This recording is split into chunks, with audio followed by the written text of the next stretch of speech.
de la mondialisation, la barrière de la langue demeure un défi majeur à la libre circulation du savoir. Pourtant, la traduction automatique a évolué de manière spectaculaire. Nous sommes passés de simples dictionnaires à des systèmes de deep learning qui saisissent le contexte et la culture. Imaginez un étudiant accédant à des recherches internationales ou une entreprise s'ouvrant à de nouveaux marchés grâce à ces outils. Ces applications ne sont plus de simples commodités. Elles sont de moteurs d'inclusion. Elles permettent à chacun de communiquer instantanément, de partager des idées et d'innover sans frontières. La langue ne doit plus être un obstacle, mais un pont vers un avenir collaboratif. C'est dans cette optique que j'ai développé Universal Bridge AI. Plus qu'un simple traducteur, cette application est une plateforme multimodale qui combine la vision par ordinateur, l'intelligence artificielle conversationnelle et la synthèse vocale pour offrir une solution de communication à 360 degrés. Développer une application comme Universal Bridge AI ne se résume pas à écrire du code, c'est un travail d'assemblage de briquets technologiques et complexe. Mon processus s'est articulé autour de 4 étapes clés. La conception de l'interface, l'intégration du modèle d'intelligence artificielle, la gestion des données multisources et l'optimisation de l'expérience utilisateur. Pour bâtir cette plateforme multimodale, nous avons sélectionné un écosystème de bibliothèques robustes qui couvre 4 domaines clés de l'intelligence artificielle. Premièrement, pour l'interface utilisateur, on a utilisé Streamlit qui permet de transformer un script Python en une application web interactive et moderne.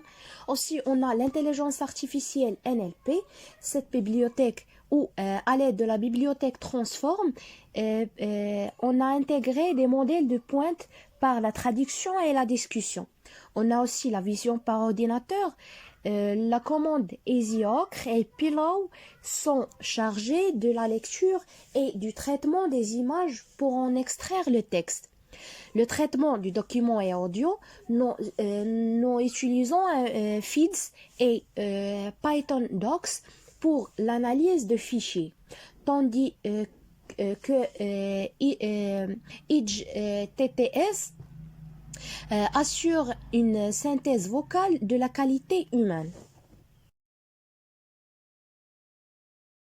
Passons maintenant à la deuxième étape. La fonction est coordonnée. Cette section du code définit l'identité visuelle et l'intelligence géographique de l'application. Premièrement, on a la cartographie de données MapData. Nous avons structuré un dictionnaire centralisant les coordonnées GPS, les codes ISO et les ressources graphiques comme les drapeaux et les icônes pour chaque langue supportée. Cela permet à l'application de lier instantanément un texte à une région du globe. On a aussi l'injection visuelle par le code GetBase64 and setBackground. Pour une interface professionnelle, nous utilisons l'encodage Base64. Cette technique permet d'injecter directement l'image de fond dans le code HTML et CSS de Streamlit, garantissant que les designs et chargés de manière fluide sans dépendre de liens externes. On a aussi Design UX, un bloc de style personnalisé et appliqué pour rendre les conteneurs semi-transparents avec des bords arrondis, améliorant ainsi la lisibilité par-dessus l'arrière-plan technologique. Troisième étape, la configuration et chargement des modèles. Cette étape est cruciale pour définir le cadre de l'application avant le chargement des processus lourds. On a premièrement la configuration de la page. Nous utilisons st.set page config pour définir un titre professionnel, une icône thématique et surtout un mode d'affichage large. Ce choix est stratégique car il permet d'organiser l'interface en colonnes pour afficher simultanément les entrées et les résultats. On a aussi l'application des designs. C'est ici que où nous activons notre fonction personnalisation visuelle en chargeant le fichier background PGP. Cela transforme l'interface standard de Streamlit en un tableau de bord technologique cohérent avec le thème de l'intelligence artificielle. Et pour la section de l'initialisation des états de session, pour que l'application, on a utilisé cette section pour que l'application soit interactive et ne perde pas de données lors de chaque interaction. Nous utilisons le session state de Streamlit. C'est ce que permet de créer une véritable mémoire pour l'utilisateur. On a l'historique de chat. Nous utilisons des listes pour stocker les messages du chatbot et l'historique des traductions, évitant ainsi que tout s'efface quand on charge ou on change un paramètre. On a aussi l'optimisation st.cache ressources, le chargement des modèles d'intelligence artificielle étant une opération lourde. Cette commande permet de les garder en mémoire vive. L'application ne les charge qu'une seule fois au démarrage, garantissant une fluidité totale pour l'utilisateur final par la suite. Et pour le modèle de traduction NLP, cette partie de code consiste le moteur d'intelligence multimodale de l'application. Elle centralise le chargement de 3 technologies de points. Le modèle NLP de Meta pour une traduction haute précision entre 200 langues, aussi EasyOCR pour l'extraction de texte à partir d'images et BlenderBot pour l'interaction conversationnelle. Et pour rendre l'expérience plus humaine, nous avons intégré un système de synthèse vocale neuronale TTS via la bibliothèque Edge TTS. Ce module associe dynamiquement chaque langue à des voix masculines ou féminines spécifiques, permettant ainsi de convertir instantanément des traductions en fichiers audio de haute qualité grâce à une gestion asynchrone des données. Passons maintenant à la 3e étape, c'est la barre latérale. Dans cette section, on a géré la barre latérale au sidebar qui fait office de centre de commande pour l'utilisateur. Elle permet de configurer avec décision ou avec précision les paramètres de sortie, notamment le choix de la langue cible et le profil de la voix de synthèse masculin ou féminin. L'élément phase de cette interface est l'intégration d'une carte interactive Folium. Ce mode ne se contente pas d'afficher une carte statique, il utilise un système de marqueurs dynamiques. Dès qu'une langue est détectée, dans le texte ressource, la carte se met à jour automatiquement pour afficher le drapeau du pays d'origine et pointer vers la destination linguistique choisie. C'est une fonctionnalité clé qui apporte une dimension géographique et visuelle concrète au processus de traduction, transformant une simple opérant technique en un véritable voyage linguistique. On a aussi dans la partie de l'interface principale, l'interface est organisée en 2 colonnes pour une expérience utilisateur ergonomique. La première colonne est dédiée à la capture de données multimodales via un système d'angles intelligents. On a texte et documents. L'utilisateur peut saisir du texte manuellement ou importer des fichiers complexes PDF, Word, TXT dont le contenu est extraire instantanément. On a la vision OCR. Grâce à l'intégration des IOCR, l'application peut lire et numériser le texte contenu dans une image importée. On a le chatbot conversationnel, c'est un espace de discussion propulsé par BlenderBot, permet d'interagir directement avec l'intelligence artificielle. La seconde colonne gère le traitement de la sortie. En un clic, le système détecte la langue d'origine et lance le moteur de la traduction. Le résultat n'est pas seulement textuel. L'application génère automatiquement un fichier audio grâce à la synthèse vocale, permettant une vérification auditive immédiate. Enfin, chaque interaction est mémorisée dans un historique pour garantir une continuité dans le travail de l'utilisateur. Et pour conclure l'expérience utilisateur, l'application intègre un module d'historique des traductions utilisant un composant extensible st.expander.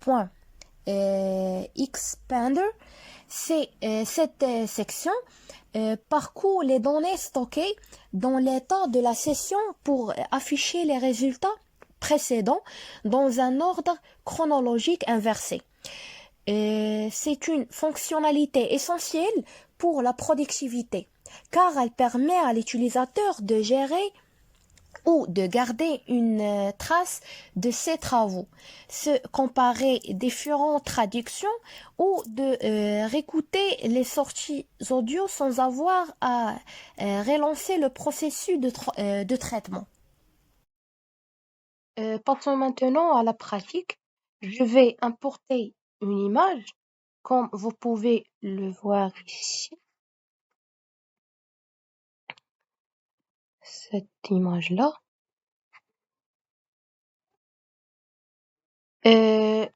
Comme j'ai déjà dit que l'angle OCR utilise le moteur EasyCore pour scanner l'image et extraire le texte brut, comme vous allez voir ici.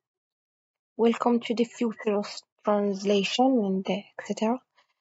On peut aussi tester l'angle fichier en glissant un fichier, par exemple. Cela, c'est un document test. Le message ici que c'est le document chargé avec succès. On va cliquer ici pour détecter la langue. Comme vous allez voir ici, on a la langue, c'est le français. Et comme vous allez voir dans cette barre latérale, la bibliothèque identifie la source et automatiquement la carte Folium se mise à jour. Le marqueur se place sur le pays d'origine, c'est la France, et ce qui rend l'expérience très visuelle et interactive. Maintenant, je choisis par exemple un langue, par exemple espagnol, et aussi je choisis le voile féminin, et on clique sur traduire. Le modèle NLP de Meta génère le texte traduire et simultanément la fonction asynchrone appelle Edge WTS pour créer un fichier audio, comme vous allez voir ici. La prononciation est fluide et naturelle. On va faire un test. Título: Informe sobre la inteligencia artificial. La inteligencia artificial, IA, es una tecnología en plena evolución que cambia nuestro mundo. Este proyecto utiliza el modelo de la NLLB de Meta para romper las barreras lingüísticas entre el francés, el inglés, el turco, el coreano, el español y el chino. Et enfin, et ici, on a l'historique de la traduction.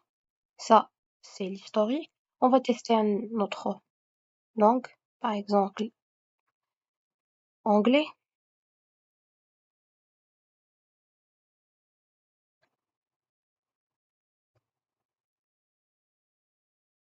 On va cliquer sur traduire.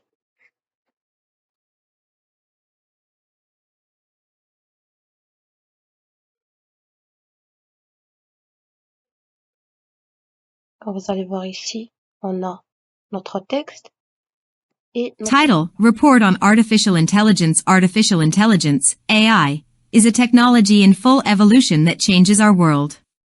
This project uses the NLLB model to break down the linguistic barriers between French, English, Turkish, Korean, Spanish, and Chinese. Ça, c'est pour la traduction.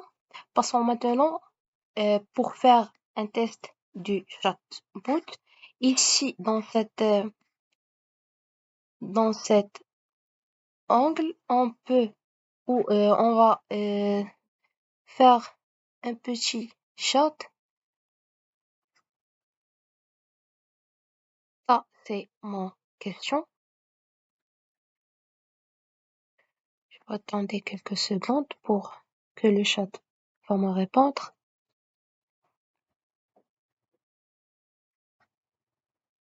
Quand vous allez voir ici, ça, c'est la réponse du robot.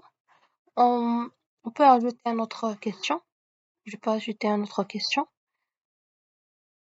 Ça, c'est mon question. On va attendre quelques secondes.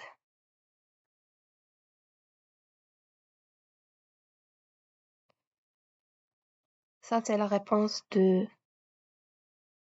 robot et aussi, il m'a donné une autre question. Et comme vous allez voir ici, notre chat est, ça c'est l'historique de notre chat. Et pour effacer cet historique, je peux seulement cliquer sur ce bouton-là et le chat il va effacer. Si je peux poser une question à l'assistance AI, toutes mes actions sont sauvegardées, donc sont sauvegardées ici, dans cette fenêtre-là. Ils me mettent de garder une trace de mes sessions de travail. Ça, c'est pour aujourd'hui. Merci de votre attention et à bientôt.